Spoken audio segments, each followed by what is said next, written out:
Mis on esimene asi, mis te seostub Moldovaga? Soojem maa kui Eesti. See Eurovisiooni imelik laul.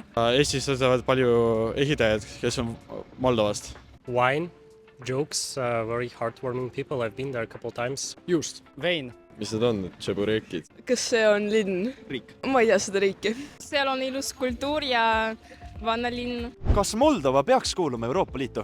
Miks mitte, et nad tahavad siis? Ma arvan, jah. See on mingi Rumeenia juures ja Rumeenia nagu Euroopas. Tegelikult võiks küll Euroopas olla. There are some risks about, pro-Russian narratives. If they work hard enough, why not? Kõik, kes on Euroopas, peaksid kuuluma minu arust.